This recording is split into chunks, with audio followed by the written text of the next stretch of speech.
Have you ever pondered how international treaties maintain global peace and security? What happens when these treaties get violated? International treaties, like the strands of a complex web, bind nations together, fostering cooperation and peace. They're the invisible threads holding the world order together. One such thread is the Budapest Memorandum on Security Assurances, signed in 1994. This agreement saw Ukraine willingly surrender its nuclear arsenal, the third largest in the world at the time. In return, Russia, alongside the United States and the United Kingdom, pledged to respect Ukraine's independence and sovereignty, promising to abstain from the threat or use of force against it. Fast forward 2 decades to 2014, and the world watched as Russia annexed Crimea, a gross violation of the Budapest Memorandum. This was followed by a full-scale invasion of Ukraine in 2022, further trampling on the assurances made in the memorandum. As we see, the violation of this treaty has stirred significant international concern.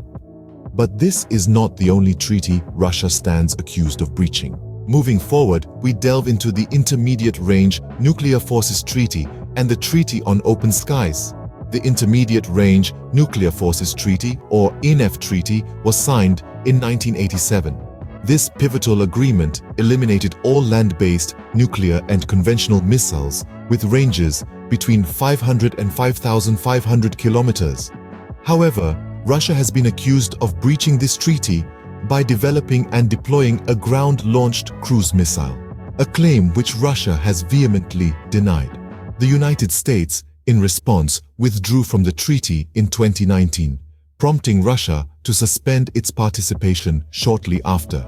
Next, we have the Treaty on Open Skies, signed in 1992. This treaty was a beacon of transparency, allowing unarmed observation flights over the territories of all signatories to foster military confidence building. However, Russia suspended its participation in 2020 and formally withdrew in 2021, citing the US withdrawal the previous year as its reason. These treaties aimed at promoting peace and transparency, yet their violation has raised eyebrows worldwide. Next, we explore the Treaty on Conventional Armed Forces in Europe and the Minsk Agreements. The Treaty on Conventional Armed Forces in Europe, also known as the CFE Treaty, was signed in 1990. This treaty was designed to establish limits on the number and deployment of conventional weapons in Europe, promoting balance and reducing the risk of conflict. However, Russia has been accused of exceeding the allowed limits on certain weapon systems and engaging in military activities that violate the treaty's provisions on transparency and predictability. Turning to the Minsk Agreements of 2014 and 2015, these ceasefire agreements were intended to end the war in Donbass, Ukraine, between government forces and Russian-backed separatists. Yet, Russia stands accused of violating the agreements by providing military support to the separatists and engaging in military activities in violation of the ceasefire. These violations, if proven, could have serious implications for global security and stability. Now, let's shift our focus to the Vienna Convention, the Geneva Conventions, and other potential violations. The Vienna Convention on Diplomatic Relations, adopted in 1961, establishes the legal framework for diplomatic relations between states. Russia stands accused of transgressing this treaty through acts such as harassing and expelling diplomats, seizing diplomatic property, and meddling in other states' internal affairs. Moving on to the Geneva Conventions, these 1949 agreements set the international legal standards for safeguarding civilians and prisoners of war during armed conflicts. Russia's military actions in Syria and Ukraine have raised allegations of violating these conventions, with reported incidents of targeting civilians and infrastructure, using indiscriminate weapons, and mistreating prisoners of war. Other potential violations worth noting include the Treaty on the Non-Proliferation of Nuclear Weapons and the Charter of the United Nations. Certain quarters argue that Russia's development of nuclear weapons that defy the treaty's limitations could be viewed as a breach. Also, Russia's actions in Ukraine and other countries have sparked criticism as violations of the United Nations Charter's prohibition on use of force against another state. These allegations, if substantiated, could have far-reaching consequences on international relations and global peace. As we have traversed through the chronology of these treaties, we understand the significant role they play in global peace.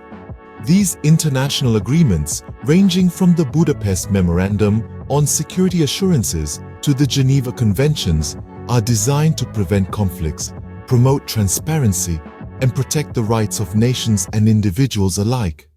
Each treaty discussed serves a unique purpose. The Budapest Memorandum, for instance, was meant to ensure Ukraine's sovereignty, while the INF Treaty aimed to eliminate a certain class of nuclear and conventional missiles. The Treaty on Open Skies was designed to foster military transparency, and the Minsk agreements sought to end the war in Ukraine's Donbas region. Yet, in each of these cases, accusations have been made against Russia for violating these agreements, from the annexation of Crimea to alleged military support to separatists. These are serious charges that have implications not only for the nations directly involved, but also for the international community. The debate and disagreement over Russia's alleged treaty violations highlight the complexity of international law and diplomacy. The interpretation of these treaties can be complex, and their enforcement often proves challenging. However, these challenges do not diminish the importance of these treaties. In the end, the adherence to international treaties is fundamental to maintaining global peace and security. Their violation, however, raises critical questions about their effectiveness and the future of international diplomacy.